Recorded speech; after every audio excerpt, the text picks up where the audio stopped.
A música é boa quando a pessoa acaba o louvor, a pessoa está cantando ainda, né? Esse é um corinho, gente.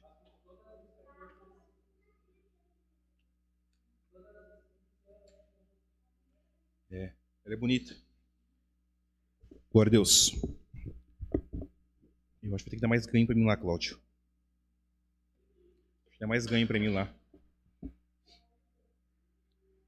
Tá. Não sei se vai em transmissão, mas que tá. É o último canal. Tá? Último canal. Pra cá. Esse. É pra cá. O último é o mais alto, né? Ei, graça e paz, Senhor Jesus. Já melhorou? Melhorou? Eu não para ficar gritando. Tá bom? Tá bom? Dá pra ouvir? Ei? Achou, filho? Deixa eu sair, calma, gente.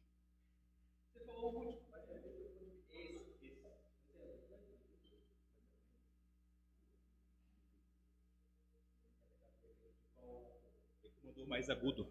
Graça e paz, melhorou? Vamos lá. Graça e paz, Senhor Jesus, melhorou. Agora a tua esposa deu ok lá. Mais grave? Isso. Precisa de mim, né? Deixa eu ser de grave, é quem fala. Graça e paz. Então vamos lá. Meditar na palavra de Deus. Salmo de número 20. Lembrando, sempre que é demais lembrar que Salmo não é capítulo, é número, tá?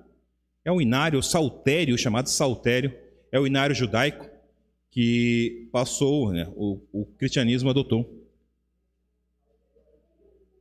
Saltério é bonito, é mais crente, mais judeu também. Salmo de número 20. Nós estamos meditando nos Salmos agora, numa série, né, que vai no mês de outubro, né?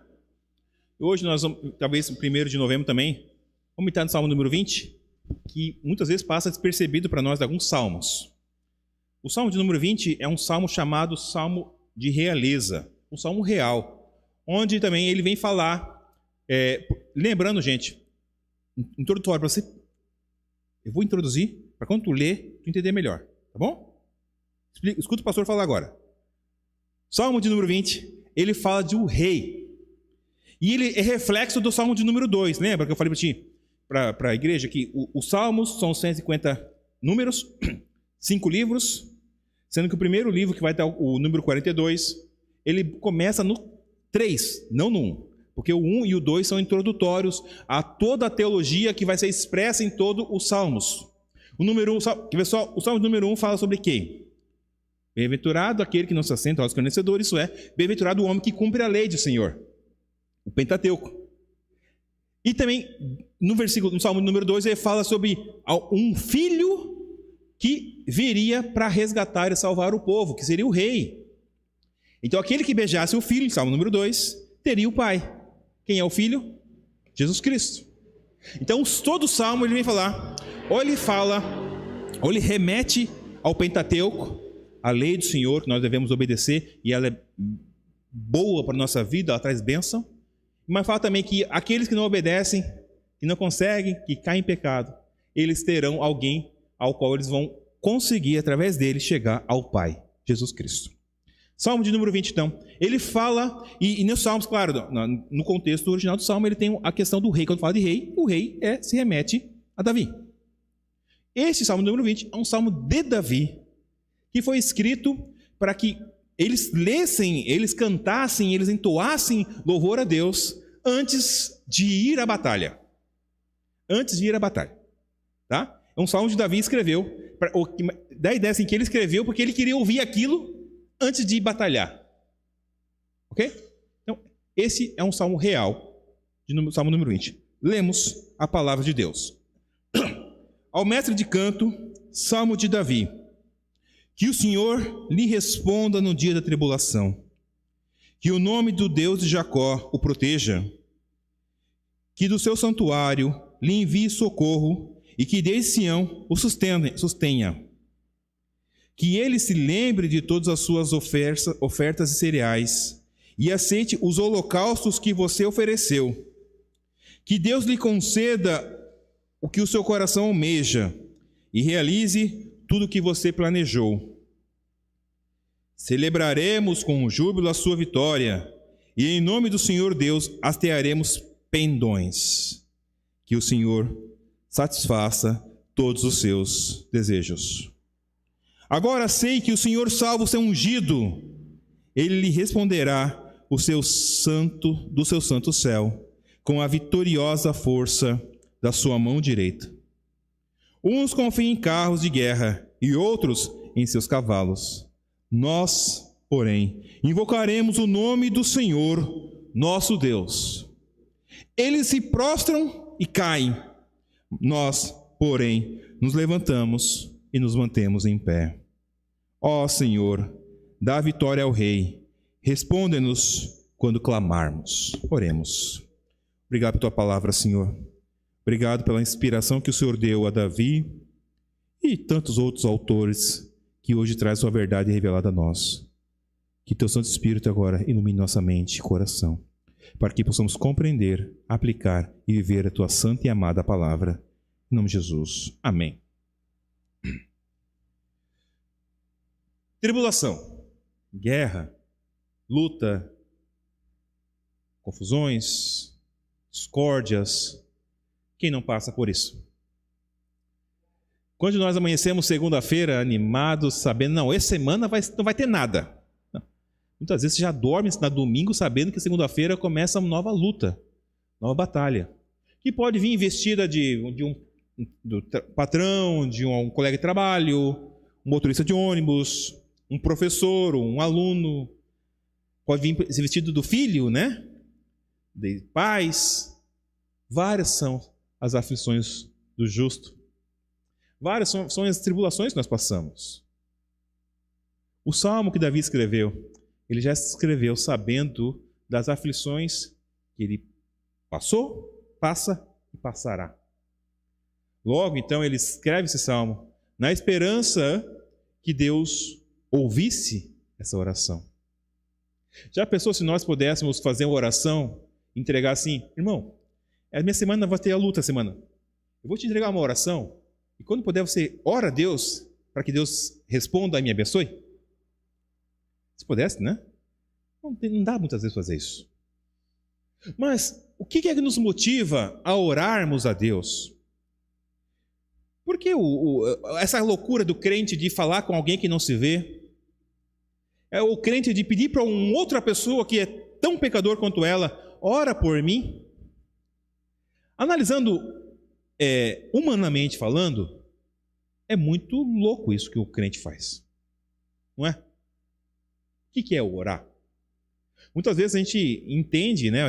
Quando alguém vem para a igreja novo, convertido, tu acha que todo mundo sabe orar. Poucos sabem, entendem o que é orar. Eles podem fazer. É igual uma criança quando aprende a falar. Quando que a criança vai aprender o português? Nunca. Mas já sabe falar. Né? Porque a luta para aprender o português é... Você vai para o céu e não aprendeu a falar o português. É a mesma coisa.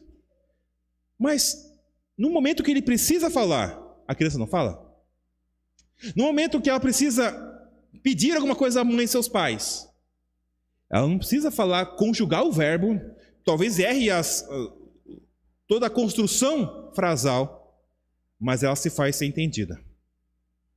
Davi, então, sabendo das dificuldades que ele enfrentaria, ele já compôs uma oração.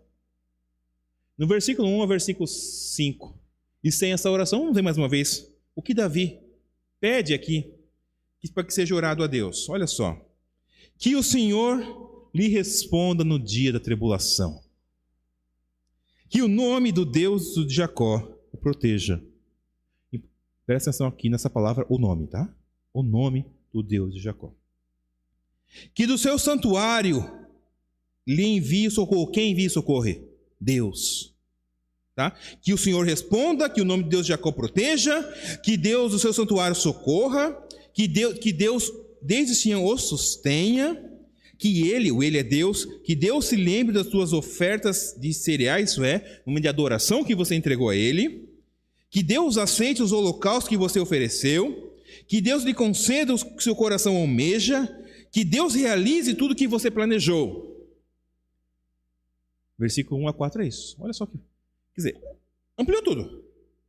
O que um homem deseja, o que um homem passa, o que um homem, uma pessoa, quando falo homem é um ser humano, tá? Uma pessoa, ele precisa ser socorrido, é ter um amparo.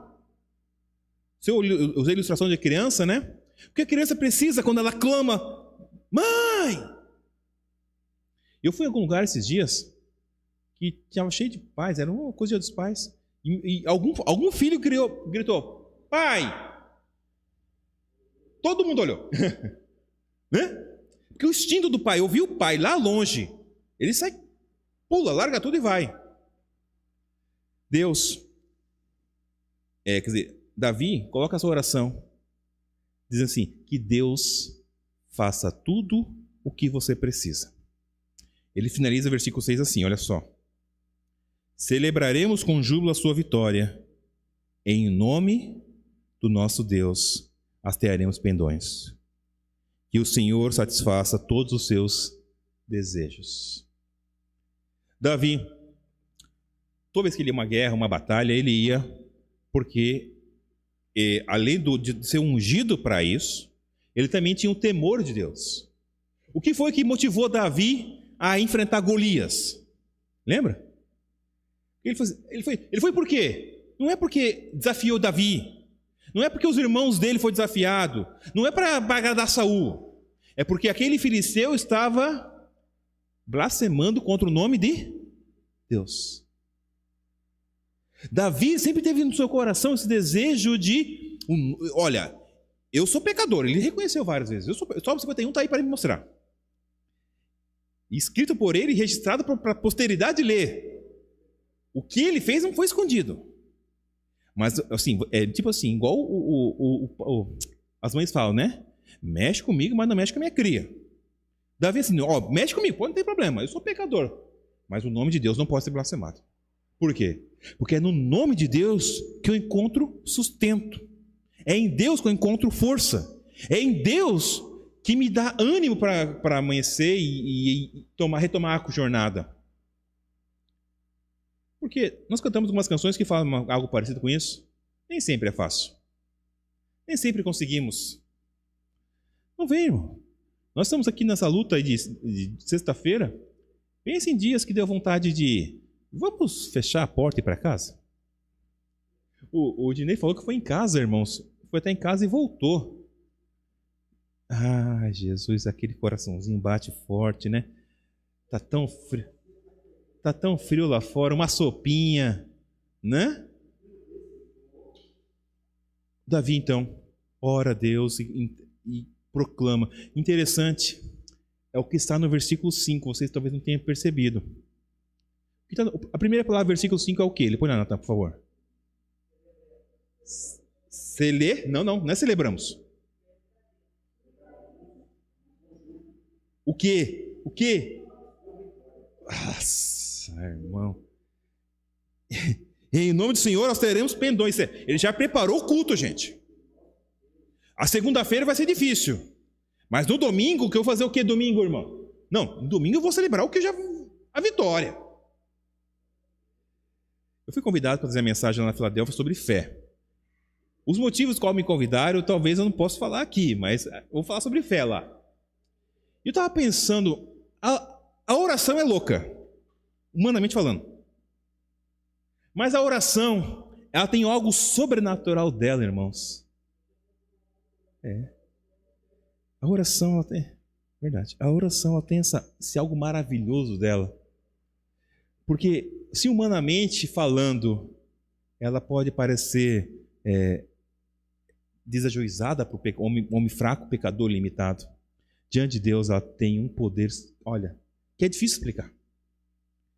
Hebreus, o autor de Hebreus, algum diz ser Paulo, né? Não é comprovado.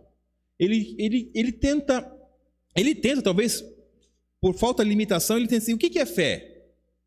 Ele responde o quê? Fé é o firme fundamento das coisas que se esperam, mas você não vê. Esse salmo está falando nisso. Que o Senhor faça, que o Senhor te abençoe, te sustenta, que Ele faça tudo. Mas o culto do final de semana está programado. Nesse culto, nós vamos parar e celebrar a tua vitória, meu irmão. Quem é que faz isso? É fé. É fé. Aí, o problema é que muitas vezes nós, por não querer ser vinculado ao teologia da prosperidade ou confissão positiva, nós fizemos uma oração sem fé nenhuma. Soltamos palavra pro vento. Deus, o Senhor pode... Deus, traga 50 membros para Betel até o final de dezembro. Aí se você fala isso, é assim, mas não dá, gente. Não dá. Sabe? Eu orei porque está no propósito de oração. O pastor colocou lá, e eu não quero dizer para ele que eu não orei depois, ou que orei, mas né, não dá. Sabe? A gente olha algumas coisas assim. Deus, eu falei domingo, sexta-feira, não, falei essas semanas aí. Só fui no hospital esses dias, tinha um enfermo lá doente. A gente ora assim, Deus, traga... Não, traga a tua vontade sobre ele, Senhor. Que vai que eu peço oração para Deus curar esse homem se o homem não é curado?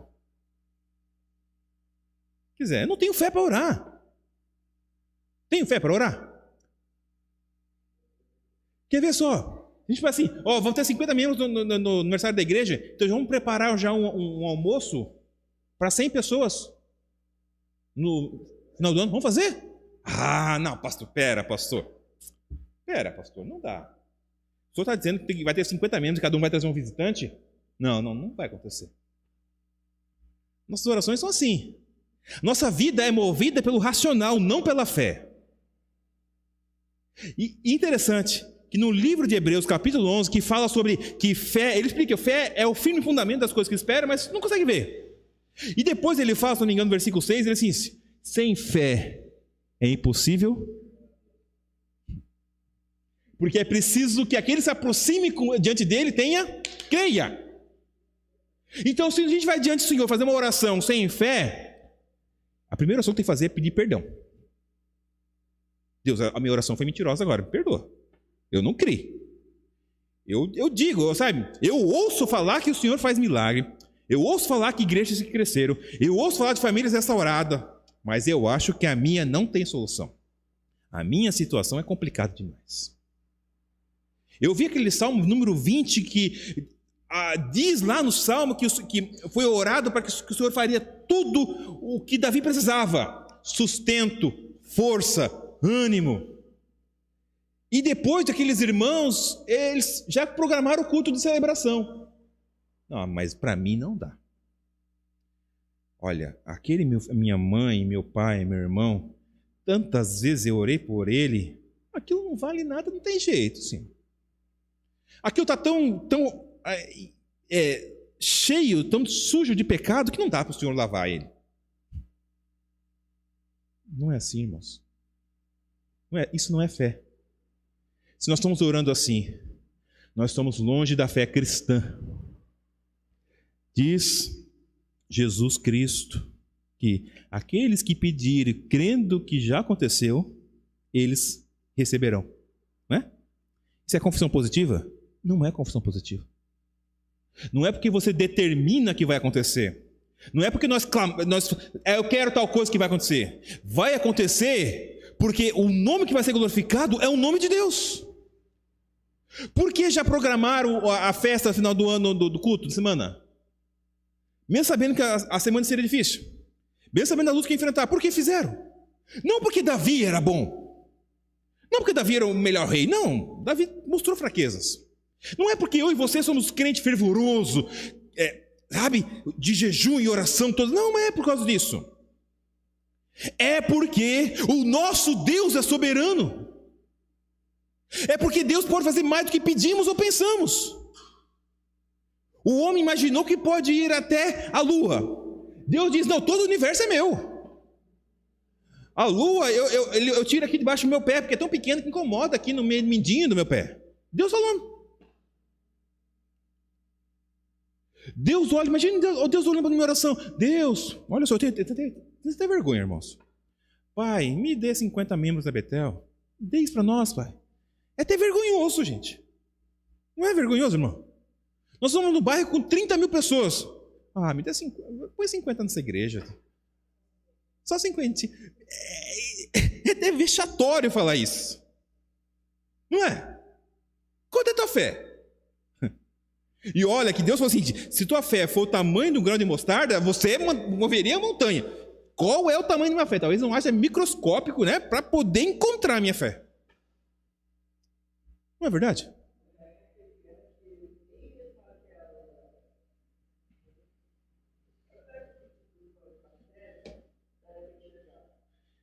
Então,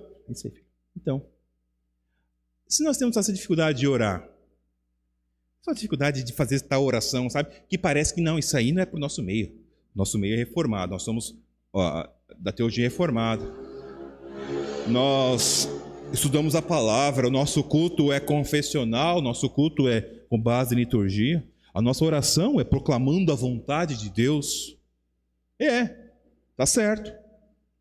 A doutrina da vontade de Deus nós gostamos. Oramos, cantamos.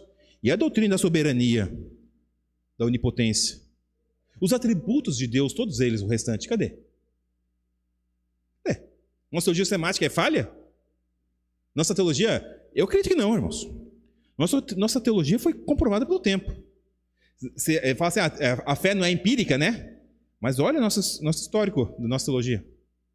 Vai ver o que John Knox, pioneiro do presbiterianismo, fez na Escócia.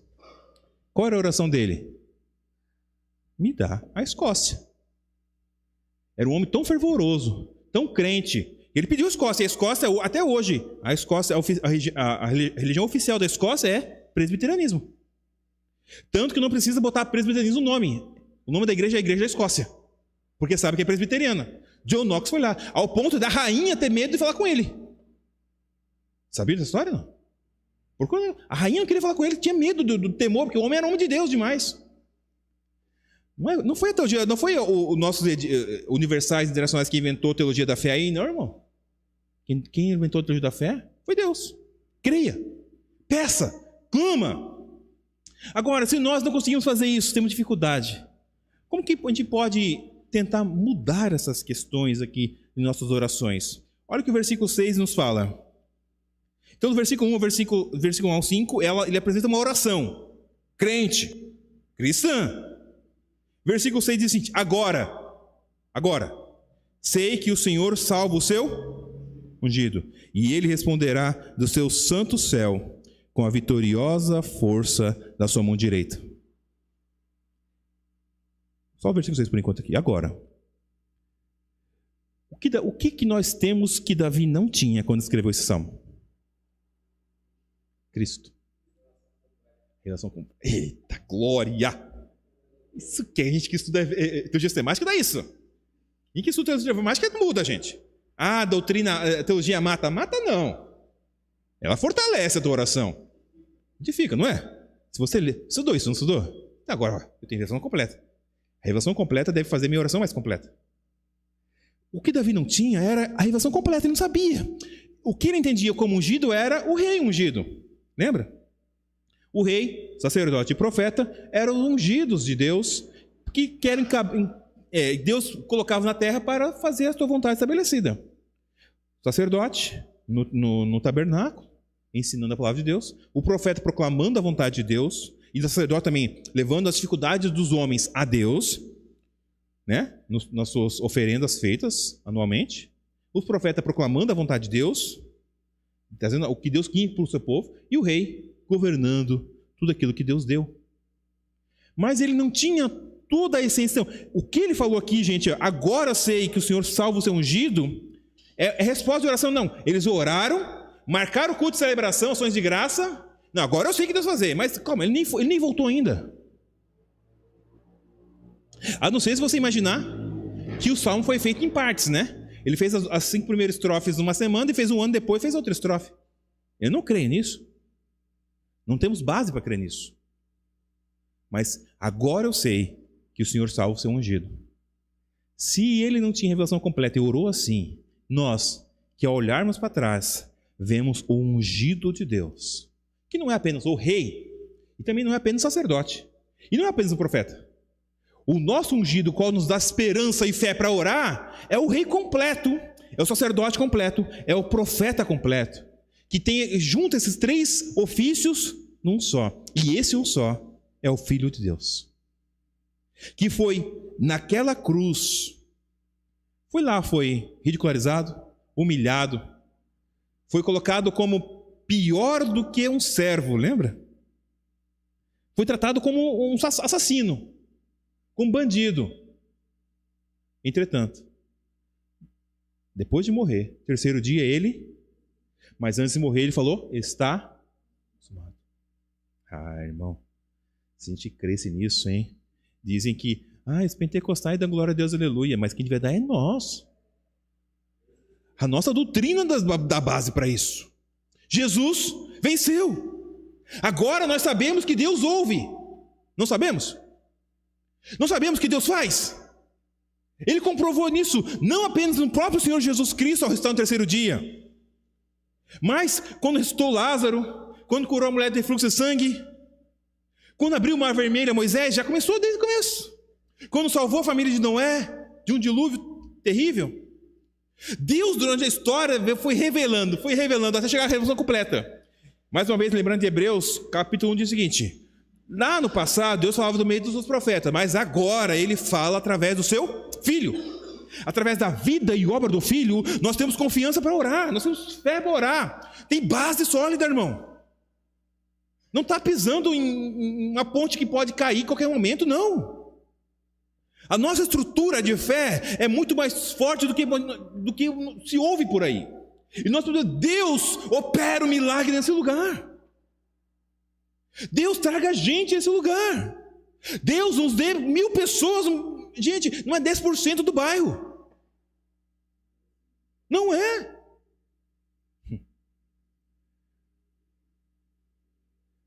Por que nós fizemos isso? Versículo 7. Uns confiam em carros de guerra. Eu decorei a versão antiga, né? Por isso que eu estou trapéu. Uns confiam em carros de guerra e outros em seus cavalos. Isso é, a tecnologia bélica que eles tinham na época era a base de confiança deles. Talvez a Rússia, né?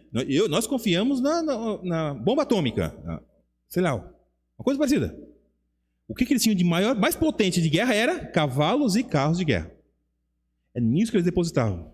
Nós, porém, olhando para trás agora, sabendo o que Deus fez em Jesus, para mim e para você, o que nós temos que fazer? Versículo 7. Nós, porém, invocaremos o nome do Senhor, nosso Deus. Veja, todos os problemas, todas as lutas, toda dificuldade, versículo 7, 8, eles se prostram e caem. Nós, porém, não por nós, gente, agora a gente versículo 8, não por nós. A tua oração vai continuar sendo fraca. Porque você tem dificuldade de orar. Mas em Cristo, que nos ensina a orar, que nos ensina a batalhar, que nos ensina a orar, a avançar, que nos ensina que o que Ele fez é mais do que nós podemos pedir e pensar. Nós, em Cristo, nos levantamos e nos mantemos em Cristo, gente. Se a nossa teontologia é fraca, né, sobre o atributo de Deus, e a nossa cristologia, o que vai dizer? Escola Bíblica Dominical muda a oração, gente. Né? Escola Bíblica Dominical muda a oração. Porque ela traz o verdadeiro fogo disso. Acho que foi tem um irmão da internet que falou assim, que quando você estuda a palavra de Deus, estuda a doutrina, ela apaga o falso fogo. Mas ela coloca o fogo verdadeiro. Iago Martins. Fogo verdadeiro do lado de Deus, irmãos.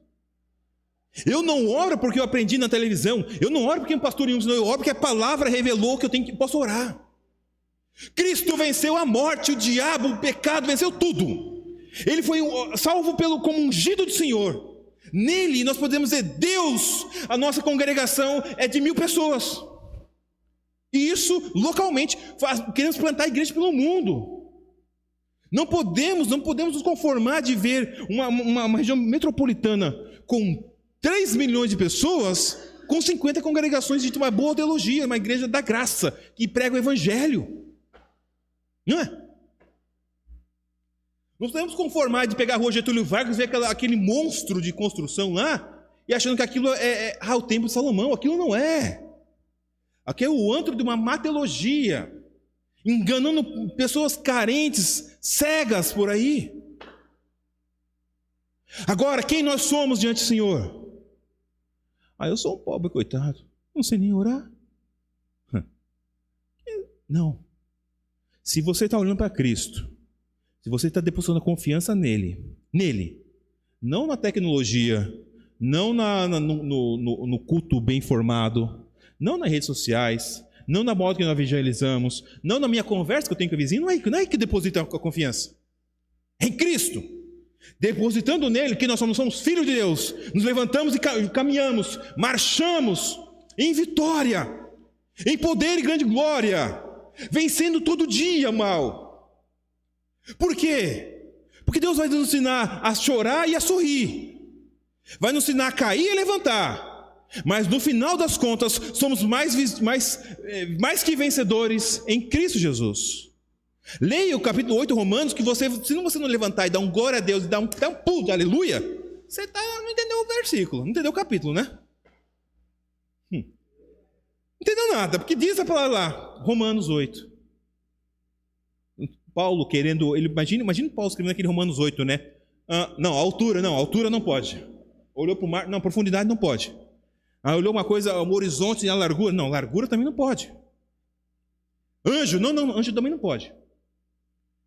Tá, e eu posso, não, você também não pode. Nada pode nos separar do amor de Deus que está em Cristo Jesus. Logo, se estamos em Cristo Jesus, o que Jesus conquistou na cruz, diz a canção, cadê a Gil agora? É direito nosso, é nossa herança. Mas pastor, isso aí é teologia positiva. Não é. Pastor, teologia da prosperidade. Não é. É Bíblia. É Bíblia. Agora estou sabendo porque me chamaram para falar só da fé lá na igreja deles. Lá. Gente, é fé. A Bíblia é repleta de casos de homens que creram na palavra de Deus e creram no impossível. O impossível aconteceu. Exatamente. O impossível ainda acontece. O maior milagre, né, diz a canção, já operou em mim. Claro. Somos salvos em Cristo Jesus, que é um milagre extraordinário. Mas Deus tem mais para dar. A dificuldade que nós temos é que nós não temos mais para orar, parece. As nossas orações são, te agradeço, e não diz nada com nada. Igual diz a cor, como falei para o pastor Levi, né? É a cor de nada com coisa nenhuma. As orações são assim, nada com coisa nenhuma. Gente, somos chamados a orar, a clamar, porque temos Cristo, uma revelação completa. Já vimos histórias acontecendo, já lemos histórias acontecendo. O que nós podemos esperar da manhã? Diz a canção, porque Ele vive, eu posso crer na manhã. Então, o que nós podemos esperar da manhã? Quando a dificuldade aparecer? E ela vai aparecer. O que você pode esperar amanhã quando a tristeza bater, o desânimo, o desencorajamento? O que nós podemos esperar sobre o novo dia? Amanhã eu vou celebrar, hein? Amanhã eu vou celebrar. Amanhã... Hoje está ruim, mas amanhã... Hoje estou em Cristo. Amanhã também estarei. E amanhã estarei com a vitória na mão. Por quê? Eu creio. Eu creio. Gente, eu creio. Se a fé não te move, irmão, você não é movido por nada. Se a fé é em Deus, no que Ele fez, em quem Ele é, não move você a mudar atitudes, a mudar a oração, a fazer algumas programações meia doida mesmo, a programar que no final do ano eu vou estar celebrando a vitória em nome de Jesus, o que vai te mover? Deixa a vida me levar, a vida leva eu? Não. Isso não é crente. Isso não é questão, gente. Crente é Deus me leva. E me leva para onde? Sempre para mais. De glória em glória, de graça em graça, de fé em fé. Versículo 8, 9, finalizarmos. Ó Senhor, dá vitória ao Rei. Responde-nos quando clamarmos. Do modo que começou, terminou. É o Senhor que responde. 3 vezes aparece em nome. O nome do Senhor, ao nome de Deus de Jacó. E ao nome do Senhor nós invocaremos, clamaremos. choraremos se preciso, mas nos levantaremos em Cristo. Se Davi fez isso, viveu assim. Se Elias fez isso, viveu assim, com uma revelação incompleta, gente. E os Hebreus, né? O capítulo 11 de Hebreus é fé. O capítulo anterior fala sobre os heróis, né? Por aí vai até o 12. Fala sobre, sabe? E diz que eles olhavam para frente na esperança de alguma coisa. Nós olhamos para trás na certeza de alguma coisa.